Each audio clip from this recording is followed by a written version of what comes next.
2 meses antes da Conferência Destino, que acontece sempre no mês de setembro. Então, em julho do ano passado, Deus, em oração, me lembrou 3 amigos íntimos, 3 amigos que comiam na minha mesa, eu comia na mesa deles, amigos muito próximos. Deus me lembrou o nome deles 3, me botou eles em oração, eu orei por eles 3, isso era uma madrugada, e Deus falou assim para mim: faça silêncio com eles. E tem coisa que Deus te pede, você não vai entender o porquê. Eu falei assim: mas como fazer silêncio? Ele falou assim: seja educado, dê oi quando encontrar, mas faça silêncio. O que é fazer silêncio nesse pedido de Deus? Às vezes você liga para mim, fala companheiro, e aí, não sei o que, sexta-feira, vamos para não sei para onde. É só parar com o estardalhaço, diminui o estardalhaço, seja educado. E durante 2 meses, na verdade foram 4, 2 meses antes da conferência, 2 meses depois, esses 3 amigos muito próximos, estou falando de gente muito próxima, eu fiz silêncio. Se eles me escreviam no WhatsApp, por exemplo: ei, como é que tá? Eu falo: ô querido, tudo bem, está tudo na paz. Só que para quem você é muito próximo, se ele te falar está tudo na paz, mas não agir da forma que sempre agiu, fala companheiro, e aí como é que você está? Você fala: está diferente o Tiago.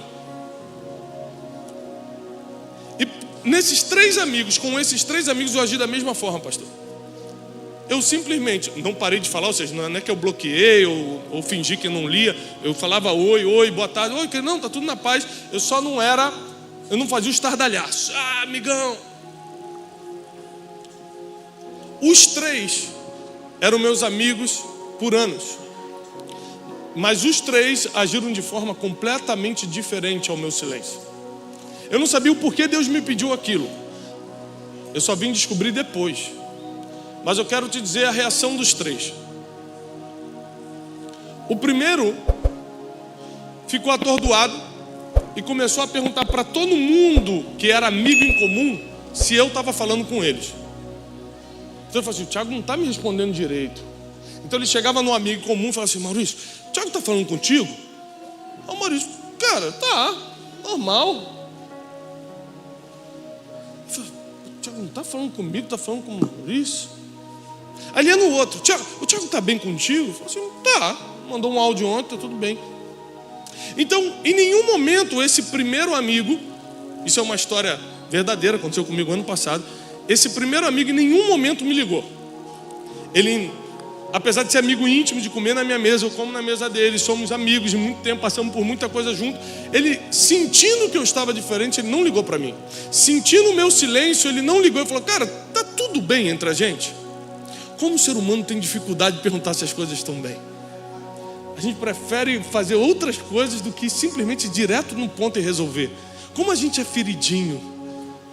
Como a gente quer carregar o peso da mágoa, o peso da confusão mental. Você nem sabe o que está acontecendo, mas já está chateado, já está ferido, já está com ódio. Ele simplesmente não falou comigo. Ele só ia na circunvizinhança e perguntava como é que eu estava, o que estava acontecendo comigo. Ninguém falou nada, ele também não fez nada. Não falou bem nem mal de mim, ele simplesmente ficou inerte. O segundo amigo, que hoje não é mais, ele, vendo que eu estava em silêncio, começou a procurar pessoas para falar de mim. Ele falou assim: Tiago tem falado contigo? Não. Sabe o que é isso? É orgulho. Isso aí é altivez. Não, ó, vou te falar uma coisa, na verdade, eu nunca nem gostei das palavras dele. E aquilo foram 4 meses. Os prints chegando: olha, o teu amigo está falando mal de você. E mandava o print. Eu falei: ok. Fazer o quê? Então um fica inerte, não liga para mim, mas procura saber como eu estou pelas pessoas em volta. O outro vira meu inimigo, não liga para mim e começa a falar mal de mim. E teve o terceiro amigo, que começou desesperadamente a mandar mensagem: cara, você realmente está bem? Estou bem. Ele mandava áudio: amigo, você está bem? Estou bem. Então eu posso fazer uma conferência aqui na igreja e você vem? Os 3 são pastores e são meus amigos de muitos anos. Um deixou de ser. Porque eu liguei para ele e falei assim: olha, eu nunca vou falar mal de você. Eu nunca vou ser teu inimigo. Mas meu amigo, você não é mais.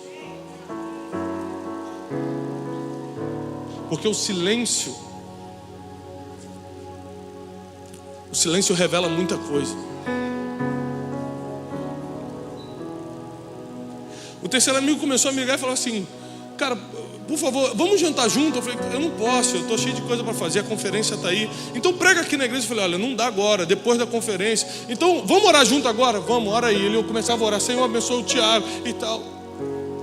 3 amigos que tinham a mesma oportunidade de sentar à mesa. 3 reações totalmente diferentes diante do silêncio. Um ficou inerte, um virou inimigo e começou a falar mal. O outro se aproximou muito mais. 2 meses depois, foram 4 meses total, 2 meses depois da conferência, eu liguei para cada um para dar o relatório. Um para desfazer a amizade, obrigado, mas o silêncio revelou quem era você. O outro para me tornar ainda mais amigo, obrigado. O silêncio revelou que você é meu amigo. E o outro para falar: olha, você tem coisas para consertar, mas vamos continuar amigos. Você ficou inerte em cima do muro. Você podia ter me ligado. Porque tem gente que precisa só de uma instrução para melhorar. Tem gente que não dá para continuar junto.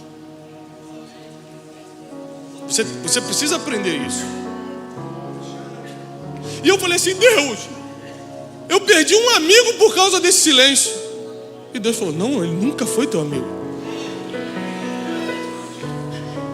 E eu falei assim: por que tu me pediste isso, Senhor? Deus falou assim: para você entender como eu conheço as pessoas quando paro de falar com elas. Quando Deus para de falar com alguns filhos, Ele começa a entender para onde eles correm quando Ele fica em silêncio.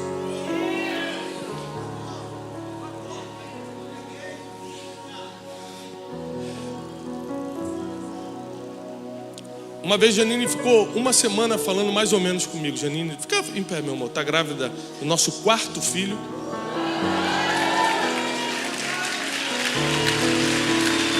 É muita coisa, jovem. Enquanto vocês estão aí passeando na praia, eu estou trabalhando, irmão. O irmão perguntou: pastor, mas como é que pode? 4 filhos, só viaja todo dia. Eu falei: e as conexões longas em Guarulhos? Quase 4 horas de espera de avião. Sempre, né? Eu vou segurar uma que vem aqui para você, mas Deus não deixou. Aquelas conexões de 10 minutos em Congonha. Escute. Estamos indo para o 4º filho. E a Janine é o seguinte: a Janine é muito sensível, muito perceptível, como a maioria das mulheres, né? A mulher tem esse negócio do 6º sentido. Ela percebe. Se você entrar em casa, ela nem te viu, pelo jeito que você veio andando, ela: o que aconteceu? Que isso, Senhor Jesus, Maria José, como é que pode essa mulher?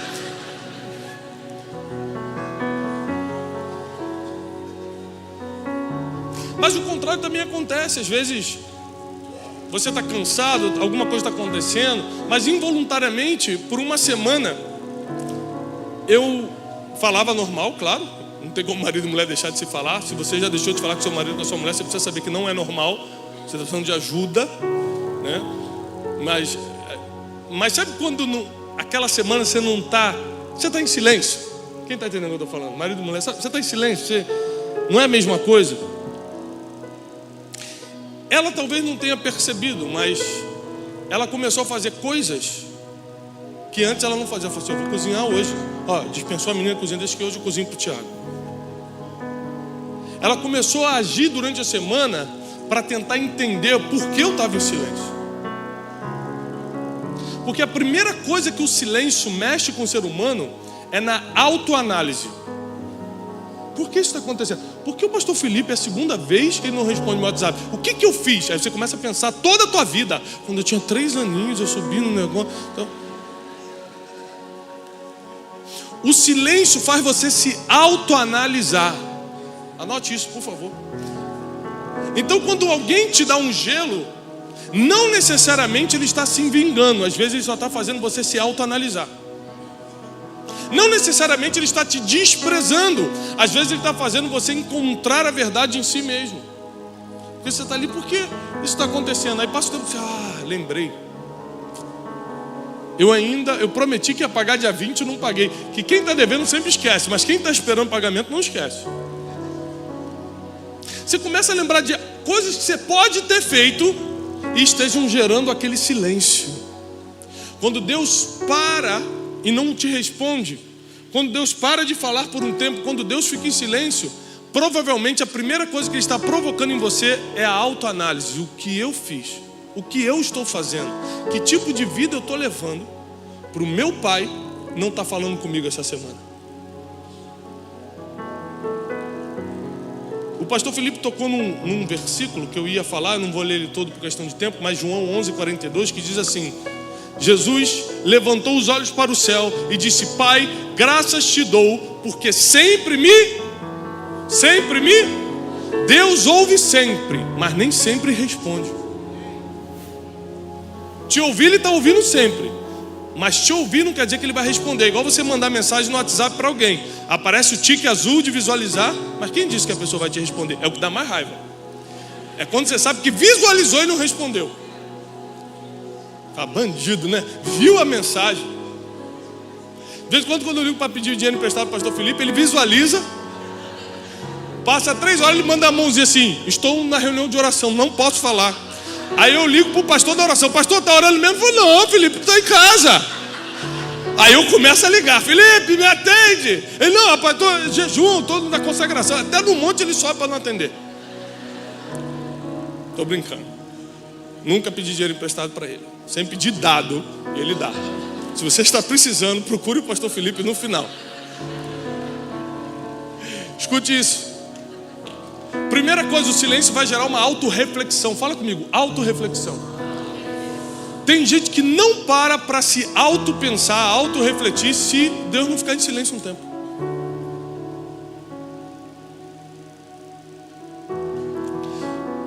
E eu, porque estou todo dia no altar, porque Deus tem me confiado projetos muito grandes, eu preciso que Deus fale comigo. Mas no mês de dezembro e no mês de janeiro, Deus não falou comigo. Eu parava lá em casa, começava a orar, Deus não falava nada. Eu pegava a Bíblia, lia, Deus não tocava em nada no meu coração. Eu comecei a ficar aflito. Falei: Senhor, o que está acontecendo? A primeira coisa que eu fiz: Senhor, onde eu pequei? O que eu errei? O que eu estou fazendo? Primeira coisa, eu comecei a tentar achar o motivo pelo qual Deus poderia estar fazendo silêncio comigo. Falei assim: mas o que pode ser? E eu continuava: Senhor, por favor. E eu lembro que às vezes eu me trancava no quarto e falava assim: Deus, tudo menos silêncio. Se eu fiz algo que você quer me castigar, porque a gente é autopunitivo, a gente acha que Deus está doido para castigar a gente, né? Então a gente já pede castigo. Se é castigo, manda. Deus não. Eu só quero ficar um tempo sem falar. Senhor, mas eu já pensei em tudo. 2 meses. E Deus não falou absolutamente nada comigo. Eu moro fora do país, cheio de decisão para tomar. Vinha para o Brasil agora no carnaval ou não vinha? Pregava ou não pregava? Tinha um contrato para assinar do novo livro com a maior editora, o maior grupo editorial do mundo. Várias coisas importantíssimas acontecendo. E eu ajoelhava: Deus, o que eu faço? Assino ou não assino? Vou ou não vou? Pego o avião ou não pego? E Deus não falava nada. Falei: Deus. Eu comecei a ficar desesperado e comecei a: Deus, por favor, não me abandone. Deus, não sei o que está acontecendo, mas fala comigo, me dá só um sinal, Senhor. Se aquela nuvem mudar de lugar, você começa a ficar místico. Se aquela nuvem mudar de lugar, eu vou entender que você está me ouvindo. Manda só um sinalzinho, um dedinho movendo. E Deus não falou nada. 2 meses. O desespero estava absurdo. Já falei: Senhor, eu preciso da tua voz. E eu comecei a ler mais, eu comecei a me trancar mais no quarto. Eu comecei a: Deus, fala comigo, Senhor, o que está acontecendo? Irmão, comecei a escutar pregação no YouTube, coisa que eu não fazia. Só do pastor Felipe Valadão eu assisti umas 10 mensagens. Foi aí que eu percebi que ele copiava as minhas, eu nunca tinha percebido.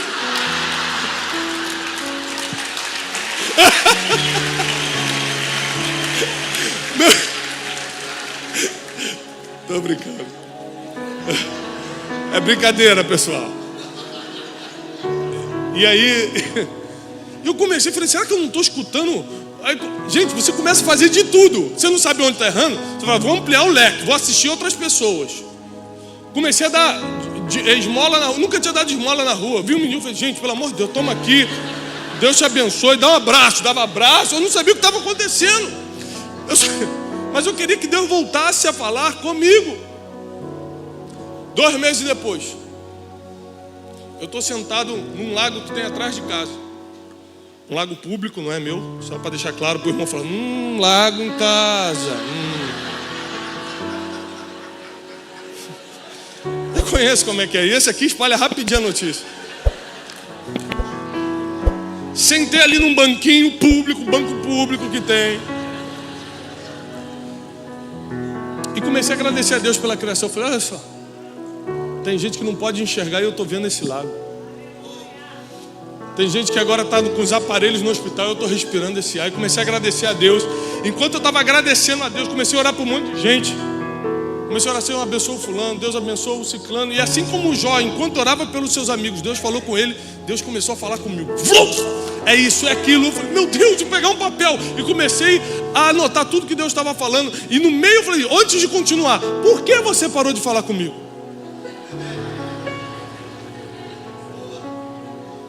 E Deus falou assim, eu só queria saber para onde você ia correr nesse período. Só queria saber o que você ia fazer. Porque tem gente que quando para de falar com o outro, começa a trair, começa a dar as costas, quer saber então segue tua vida. Ah, não vai falar comigo não.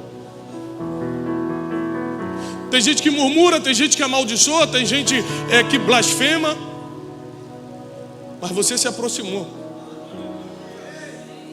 Mas você foi mais para o quarto orar, você leu mais a Bíblia, você teve mais, tentou me buscar de todas as formas. Eu vi aquele abraço no mendigo. Graças a Deus. E foi aí que eu descobri que o silêncio é uma das maiores armas divinas para te preparar para o próximo nível.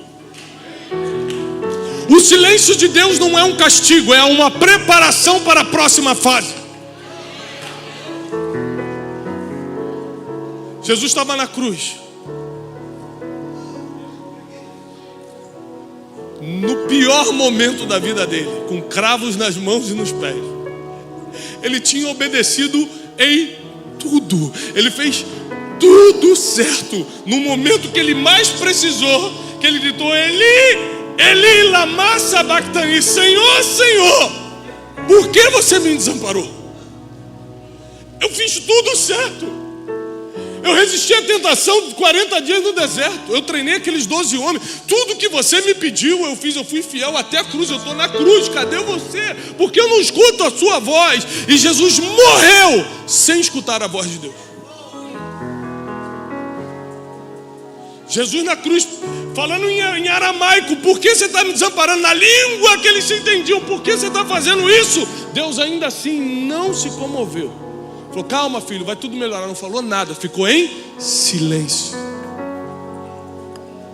Porque o silêncio é a última etapa antes do maior cumprimento da tua vida, do maior propósito da tua vida, antes da grande realização da tua vida. Foi a morte e a ressurreição de Cristo que fez com que hoje tivéssemos vida. Existem coisas que Deus vai fazer silêncio contigo só para saber o que você vai decidir com o teu livre-arbítrio. Deus não é técnico de futebol para ficar, vai lá, vai, você consegue, vai. A gente confunde Deus, a gente reduz Deus. A gente tenta botar Deus dentro da nossa caixinha. Deus está muito fora da caixinha. Ele está muito fora do nosso padrão humano de pensamento. Ele faz do jeito dele, na hora dele, na forma dele, do jeito que ele quiser. A única coisa que a gente pode fazer é alinhar a nossa vida com um projeto, com um plano, com a vontade absoluta dele. E Jesus na cruz deu o último suspiro. A vida foi entregue. Ninguém tomou a vida de Jesus. A Bíblia diz, ninguém pode tomar a minha vida. Eu mesmo a entrego. E aquele que tem o poder de entregar também pode reavê-la. Jesus entrega a sua vida sem escutar a voz do Pai naquela cruz.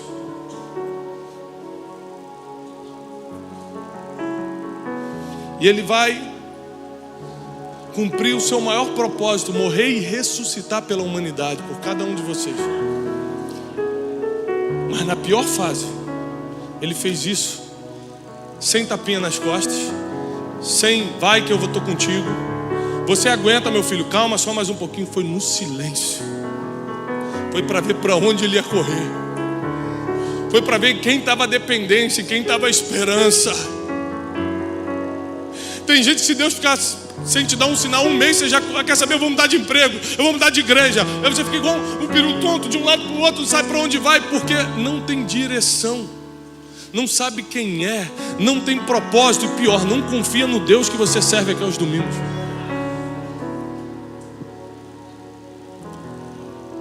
Se meus amigos agiram de forma diferente, 3 amigos, com o meu silêncio, que não vale muito para muita gente, mas para aqueles amigos valia. Imagina quantos filhos de Deus estão agindo, dando as costas para Deus, fugindo de Deus, falando mal de Deus, a um passo de viver a promessa. Falta um passo para ele cumprir o propósito dele na terra.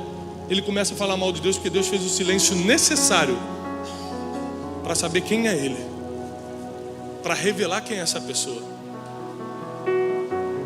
Abraão caminhou 3 dias com Isaac de mãos dadas, indo para o Moriá, com uma palavra de matar o seu próprio filho, o único filho. Em 3 dias Deus não fala nada. Senhor, o que está acontecendo? É claro, é possível, Senhor. Eu orei por esse menino, Sara pediu por esse menino. Senhor, esse menino é uma promessa, como é que você vai deixar? E o menino ficava assim: pai, o que está acontecendo? Que isso é o pior. Eu vi uma entrevista ontem que esmigalhou meu coração. Um incêndio que teve em Belém, e o pai perdeu o filhinho de 2 anos e pouco, quase 3 aninhos, no incêndio. E ele chorava muito na entrevista. Ele falou assim: é muita dor, né? Ele falou: a dor não é perder meu filho, a dor é saber que ele morreu gritando meu nome, pedindo minha ajuda, e eu não estava lá. Naquele momento, eu tenho 3 filhos, estou indo para o quarto, eu comecei a chorar. Eu falei: meu Deus, você tem misericórdia. O pai não aguenta escutar um filho pedindo misericórdia. Pai, me ajuda. Pai, me salva. Pai, não deixa eu morrer. O pai não sabe lidar com isso. E Abraão teve que suportar as perguntas de Isaac e o silêncio de Deus ao mesmo tempo. Eu estou te falando isso porque muitos de vocês estão nesse silêncio hoje, sem saber que falta muito pouco para a promessa. Você está a um passo da realização do teu propósito, daquilo que Deus colocou na sua mão para fazer. Nesse período de silêncio, Ele quer só saber para onde você vai correr agora. Eu não estou falando contigo para onde você vai correr. Você vai ser um daqueles que se tranca no quarto e fica ainda mais íntimo, ou vai ser um daqueles que dá a costa de Deus e vai falar: Deus não existe mesmo, não. Eu estou escrevendo um livro que justamente fala sobre isso. As pessoas, quando se decepcionam, nem serviam a Deus, nem serviam, mas acontece alguma tragédia na vida delas, Deus não existe. Não, você nem me servia, eu nunca existi na sua vida. Uma vez eu fui fazer um enterro de um jovem, e a mãe começou, quando eu entrei, eu era pastor recém-ordenado, tinha uns 25 anos. Hoje eu tenho 27, foi 2 anos atrás. Não entendi a risada dos irmãos, né? Deixa eu ajeitar aqui meus pelos brancos. E aí eu entrei no enterro, a mãe dele começou a me bater e falou assim: por que Deus matou meu filho? Era uma família que nunca tinha ido à igreja, era uma família de origem espírita. Pediram para a gente ir lá fazer uma oração pela família. Eu era muito novo, eu não tinha coragem de falar certas coisas, mas hoje eu falaria assim: mas Deus nunca foi procurado pela senhora. Agora a culpa é dele? A gente só quer botar o Deus num lugar de destaque e às vezes negativo na nossa vida quando algo está mal. Fala assim: a culpa é dele. Deus me abandonou. Deus não gosta de mim. Deus não existe. E na verdade a gente não sabe lidar com processos normais da vida. Esses dias uma pessoa me perguntou assim: pastor, por que Deus permite crianças morrerem como essa que morreu no incêndio? Eu falei assim, peraí, deixa eu entender uma coisa. Deus é um Deus natural ou sobrenatural? A morte é algo natural ou sobrenatural? Natural, todo mundo vai morrer. Então o que o Deus do sobrenatural tem a ver com coisas naturais?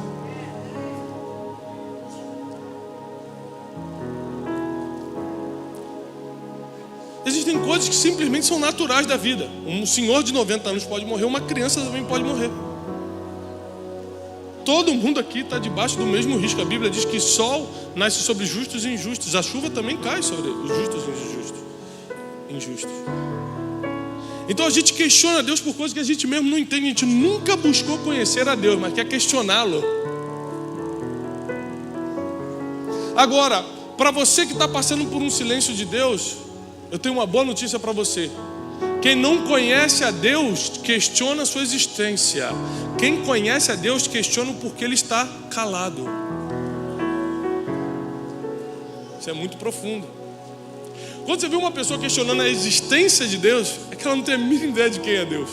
Quando você vê uma pessoa questionando o silêncio de Deus, essa pessoa é especial. Bota os olhos nessa pessoa. Coloca a sua atenção nas pessoas e fala: pastor, Deus parou de falar comigo. Coloca os teus olhos nela. Porque quando Deus voltar a falar, já vai ser para colocar num outro nível. Já vai ser para colocar numa outra fase. O que você está passando não é um castigo de Deus, é a preparação para onde Ele quer te levar nos próximos dias. Tem pessoas aqui que não têm a mínima ideia, porque nem olhos viram, nem ouvidos ouviram, nem jamais penetrou no coração do ser humano o que Deus tem preparado para aqueles que o amam.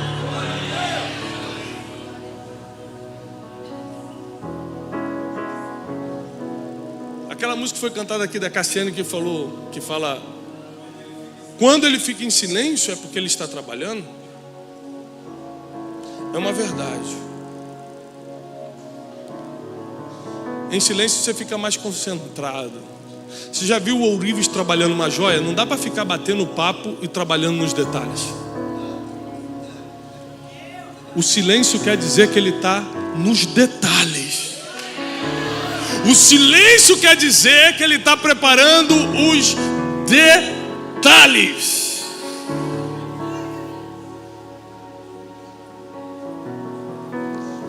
E provavelmente, realmente, não vai ser do jeito que você queria, vai ser do jeito dele. Mas o jeito dele, a vontade dele é boa, perfeita e agradável. Se a sua vida ainda não está boa, perfeita e agradável, ainda não está, porque você ainda não está no centro da vontade de Deus. Porque a vontade dele é boa, perfeita e agradável.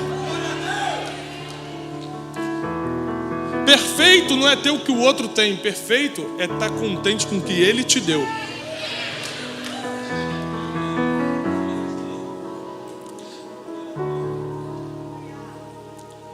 Tem gente que fala: eu preciso do ar-condicionado, que está muito calor. Tem gente que está lá no vento da praia falando: meu Deus, que delícia. O que é agradável? Não tem uma regra para o agradável. Por isso, pare de comparar o que Deus está fazendo na vida do outro, porque o que para o outro não serve para você. Não serve para você. A vontade dele para você é boa, perfeita e agradável. Por último, eu encerro aqui. O silêncio revela o seu nível emocional.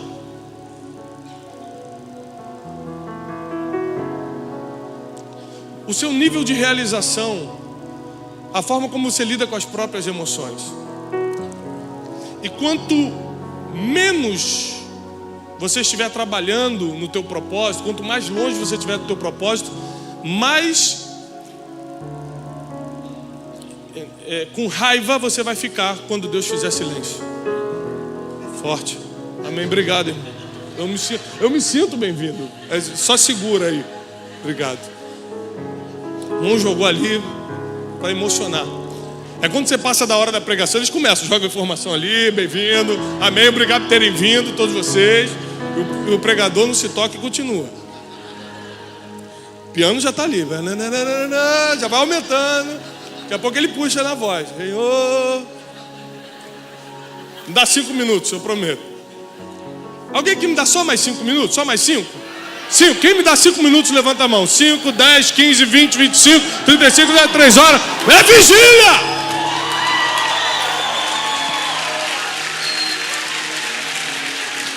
Amém.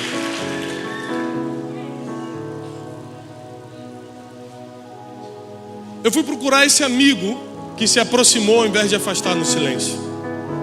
Eu queria te fazer uma pergunta. Isso foi recentemente agora, duas semanas atrás, né? Ele foi lá em casa. Eu falei, posso te fazer uma pergunta? Ele pode. Porque nos 4 meses, a gente é amigo íntimo, nos 4 meses que eu fiz silêncio contigo, você se aproximou. Foi o primeiro que eu te amo muito. Meu irmão fez uma gracinha ali. O pessoal é engraçadinho, né? Botar ali perdão, pastor Tiago. Foi emoção de te ouvir, o cara escreveu ali. Tá perdoado, irmão. No final, vamos conversar ali, por favor, na salinha. Equipe de libertação me acompanhe no final. Com certeza você não está sozinho, não. Isso aí está acompanhado. Isso aí é aquele que é só com jejum e oração. A casta é só com jejum. E ele falou, primeiro que eu te amo. Eu não ia conseguir lidar com essa ausência a troco de nada. Se Deus tivesse me falado para me afastar, é uma coisa. Agora, a troco de nada eu perder um amigo, não dá. A amizade hoje é coisa difícil, gente. Eu tenho poucos amigos. Felipe é um deles.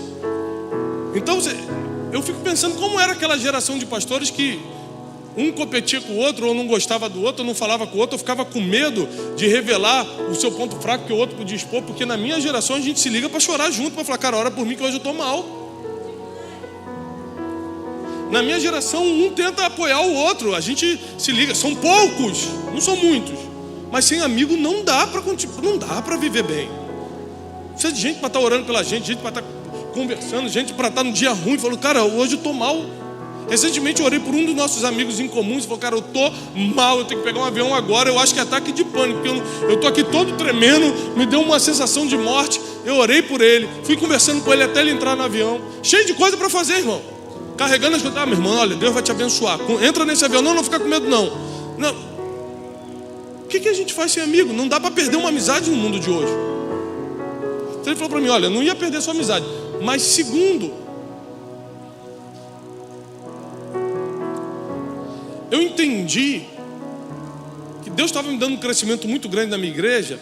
E eu pensei, se Deus está me dando esse crescimento, imagina o que Ele está fazendo na vida do Tiago. Às vezes é só aquela fase que você está muito envolvido com o que Deus te colocou para fazer e você se desprende um pouco. Por que ele pensou assim?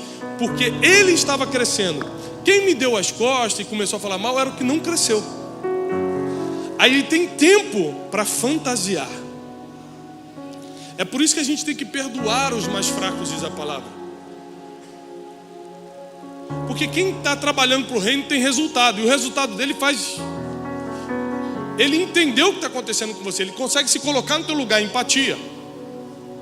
Ele fala, poxa, se comigo está complicado, porque meu ministério está fluindo muito, está crescendo, imagina como está lá. Então eu vou entender, às vezes é uma fase. O outro não, o outro está parado. Não cresce nada, nada acontece. Então ele começa não só a ficar com raiva do silêncio, mas com raiva do teu crescimento.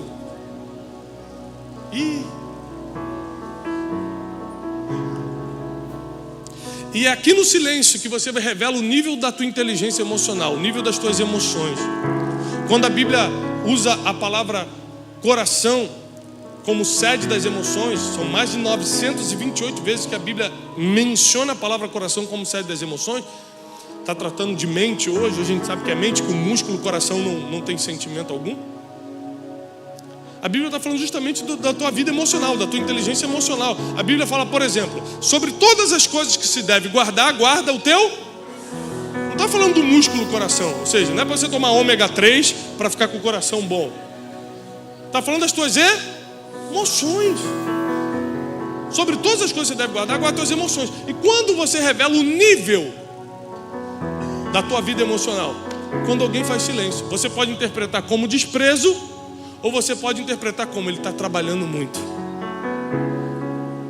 A interpretação é de acordo com a tua ferida emocional, com o teu vazio existencial. A interpretação é de acordo com os teus filtros mentais, que já não entendem mais nada e absorvem a vida dos outros como se fosse a tua. A tua está ruim, você acha que dos outros está ruim. Você julga todo mundo, você acha que ele está te julgando também. Você seria capaz de pegar algo que não é teu, então você acha que alguém pegou algo também. Porque você sempre supõe dos outros o que você teria coragem de fazer.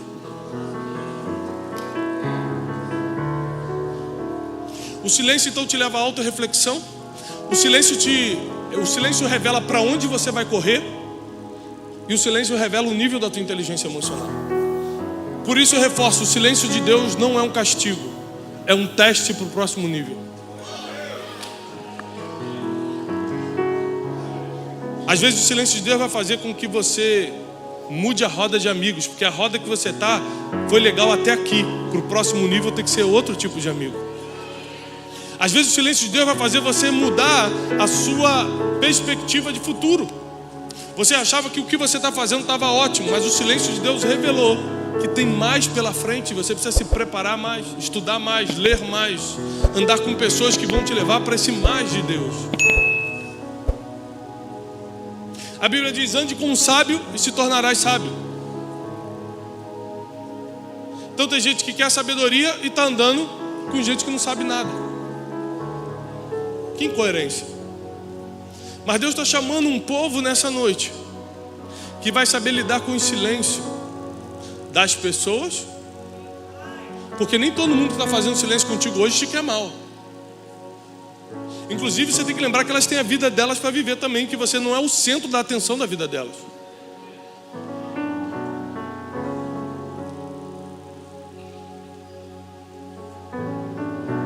A gente tem um grupo de amigos íntimos, um grupo de WhatsApp, e às vezes tem aquele que participa mais, tem aquele que participa mais ou menos, tem aquele que nunca participa, que só manda uma mãozinha assim, orando. Então o Felipe, assim, 3 horas da manhã, normalmente está mandando áudio. 3 horas da manhã, né?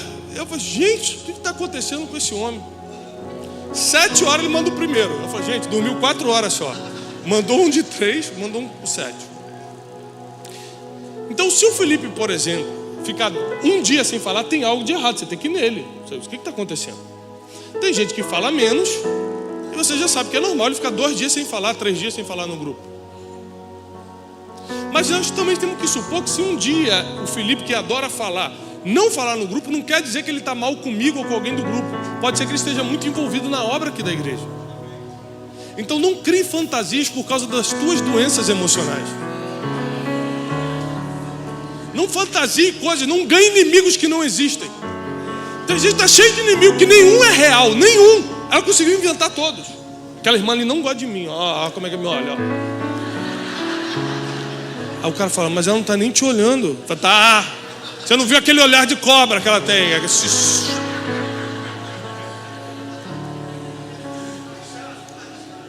entendendo? O silêncio de Deus revela, ou te leva para uma autoanálise, revela para onde você vai correr e qual é o seu nível de inteligência emocional. Ou seja, como está o seu coração. Falando na linguagem bíblica, como está o seu coração. Na linguagem científica, como anda o seu nível de inteligência emocional. A mesma coisa. E Deus te trouxe até aqui porque Ele quer alinhar essas 3 coisas. Ele sabe para onde você vai correr, senão você não estaria aqui hoje. A segunda você já deu a resposta para ele. Na segunda pergunta você já deu a resposta. Para onde você corre? Para a casa de Deus aqui, ó. Onde que eu estou? Pleno carnaval.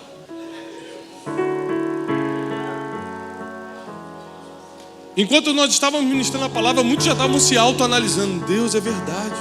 E aquela coisa, isso, a autoanálise. E terceiro, agora o nível do seu coração. Como anda o seu coração? Como está a tua inteligência emocional? Nessas 3 coisas Deus vai trabalhar para te passar para o próximo nível. Lembre-se que Jesus morre no silêncio de Deus. E por 3 dias nada acontece. Ele cumpriu o maior propósito dele, morrer na cruz. E ainda assim teve mais 3 dias de silêncio. O tempo é de Deus, não é no teu tempo. Então a gente fala, eu fiz tudo certo aqui, ó. Acabei de fazer o que Deus mandou. Cadê? Com Jesus, Deus ficou ainda mais 3 dias. Mas quando chamou ele da morte para a vida. Mas quando chamou, foi para esvaziar a tumba. Foi para dar a destra do Pai para ele. Quando chamou, foi para fazê-lo sacerdote para sempre, segundo a ordem de Melquisedeque, sobre as nações da terra. Quando chamou, foi para transformá-lo no nosso Senhor e Salvador. O teu maior propósito está depois do silêncio de Deus. Fica de pé, eu preciso orar por você.